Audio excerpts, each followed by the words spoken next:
পর্বে আলোচনা করব উচ্চ মাধ্যমিক তোমাদের ফিলোসফি অর্থাৎ দর্শন বিষয়ের কতগুলি এমসিকিউ প্রশ্ন নিয়ে আলোচনা করব। তোমাদের এমসিকিউ প্রশ্ন থাকে টোটাল 24টি এবং এসএকিউ কোয়েশ্চেন থাকে তার মধ্যে 16টি। তো এই 24টি প্রশ্ন নিয়ে আজকের এই পর্বে আলোচনা করব। প্রথমেই বলি দর্শন, দেখো যেটি কিন্তু ইংরেজিতে ফিলোসফি বলা হয়, গ্রিক ভাষা ফিলোসফিয়া আক্ষরিকভাবে যার অর্থ হচ্ছে জ্ঞানের প্রতি ভালোবাসা। তো এই দর্শন হলো কি অস্তিত্ব, জ্ঞান, মূল্যবোধ, কারণ, মন এবং ভাষা সম্পর্কে সাধারণ এবং মৌলিক প্রশ্নগুলোর যে অধ্যয়ন। আর দর্শন এটি একটি বিশেষ্য পদ। অবলোকন, সাক্ষাৎকার, প্রকৃত জ্ঞান, সাংখ্য দর্শন ইত্যাদি এগুলো। তো যাই হোক, এবারে প্রত্যেকটা অধ্যায় ধরে আমি এমসিকিউ প্রশ্নগুলো আলোচনা করছি। অবশ্যই এগুলো কিন্তু একবার দেখে নাও। যেমন প্রথম অধ্যায় রয়েছে যেমন যুক্তি, অবরোহ যুক্তিবিদ্যার মধ্যে।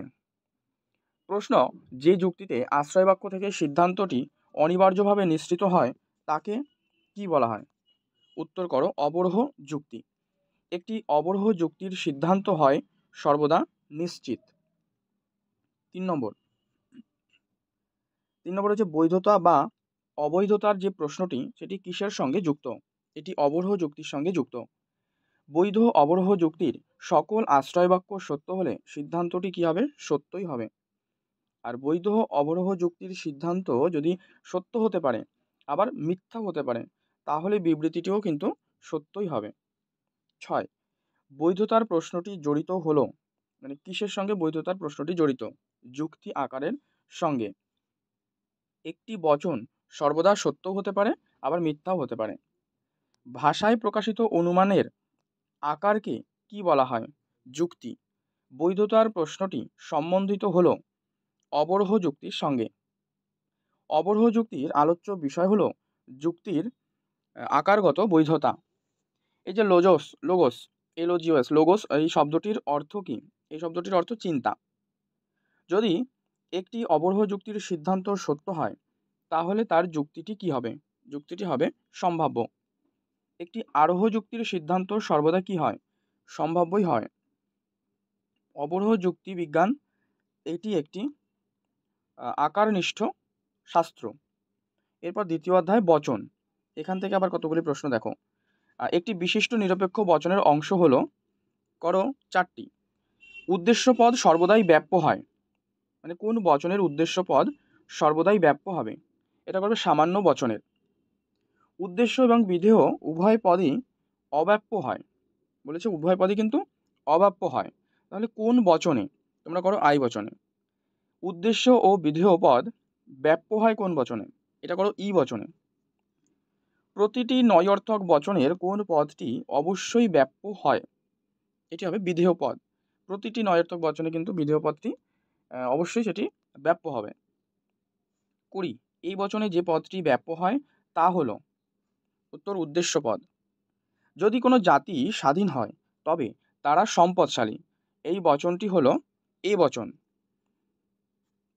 নেক্সট, বিধেয় পদ ব্যাপ্য হয় কোন বচনে? বিধেয় পদ ব্যাপ্য হয় নয়অর্থক বচনে। যে বচনের কেবল বিধেয় পদ ব্যাপ্য হয় তা হলো কি? তা হলো ও বচন। উদ্দেশ্য পদ অব্যাপ্য হয় কোন বচনের? উদ্দেশ্য পদ অব্যাপ্য হয়, এটা করো বিশেষ বচনের। আর সম্বন্ধ অনুযায়ী বচন দু প্রকার, মানে সেটা কি কি? একটা হচ্ছে সাপেক্ষ বচন এবং অপরটি হলো নিরপেক্ষ বচন। তৃতীয় অধ্যায় বচনের বিরোধিতা। এখান থেকে পড়ো একই উদ্দেশ্য ও বিধেয় বিশিষ্ট দুটি সামান্য বচনের মধ্যে যে বিরোধিতা অবস্থান করে তাকে কি বলা হয়? বিপরীত বিরোধিতা। আর একই উদ্দেশ্য ও বিধেয় বিশিষ্ট দুটি বিশেষ বচনের মধ্যে যে বিরোধিতা অবস্থান করে তাকে কি বলা হয়? এটা করো অধীন বিপরীত বিরোধিতা। একই উদ্দেশ্য ও বিধেয় বিশিষ্ট এ বচন সত্য হলে বিপরীত বিরোধী ই বচনের সত্য মূল্য কি হবে? মিথ্যা হবে। যদি এ বচন মিথ্যা হয় তবে এর বিপরীত বিরোধী ই বচনের সত্য মূল্য কি হবে? এটা করো অনিশ্চিত। একই উদ্দেশ্য বিধেয় বিশিষ্ট কোন বচনের মধ্যে বিপরীত বিরোধিতার সম্বন্ধ থাকে? এটা করো এ বচন আর ই বচন। এ এবং ই এর মধ্যে বিপরীত বিরোধিতার কিন্তু সম্বন্ধ থাকে। যদি ই বচনটি মিথ্যা হয় তবে একই উদ্দেশ্য ও বিধেয়যুক্ত আই বচনটির সত্যমূল্য কি হবে? এটা করো সত্যই হবে।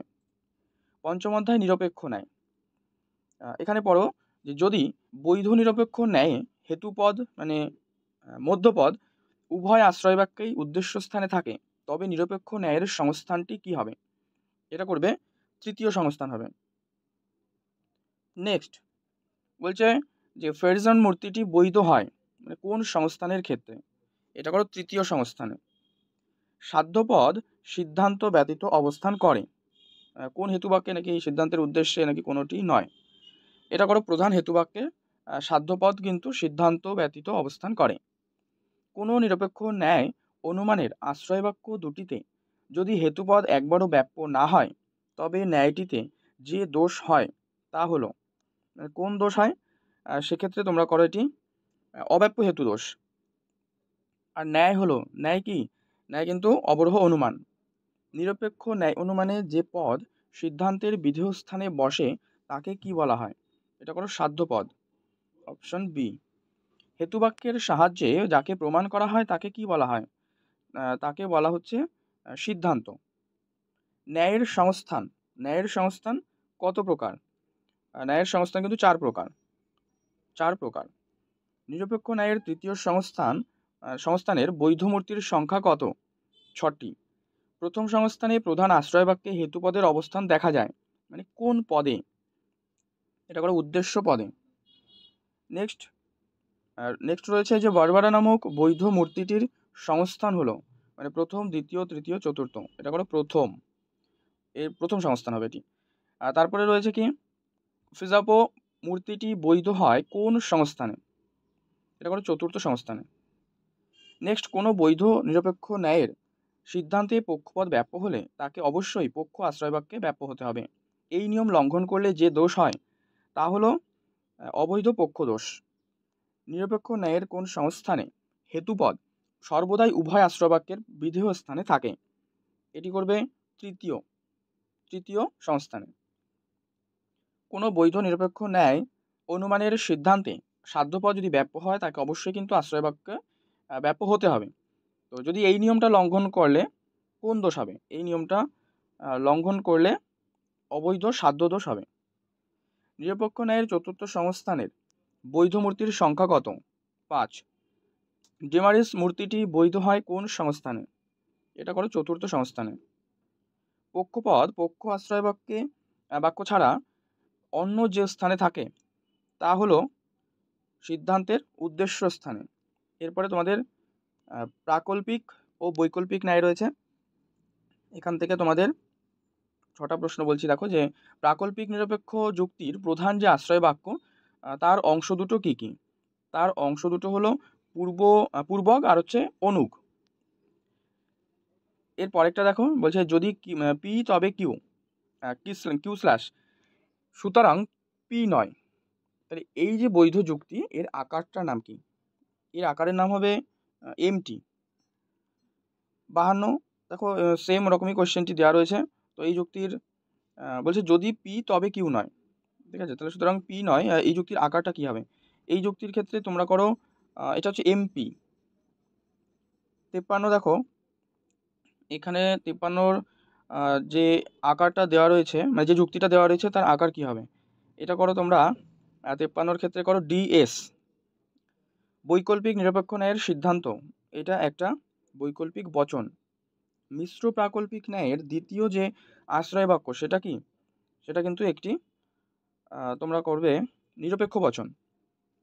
বৈকল্পিক নিরপেক্ষ ন্যায়ের মানে যেটা হচ্ছে বিসংবাদী, এটা একটাকে বিকল্পকে অস্বীকার করে এবং অপর বিকল্পকে কিন্তু স্বীকার করে। তাহলে যে যুক্তির আকারটি হয় সেটা কি? সেটা হবে ডিএস।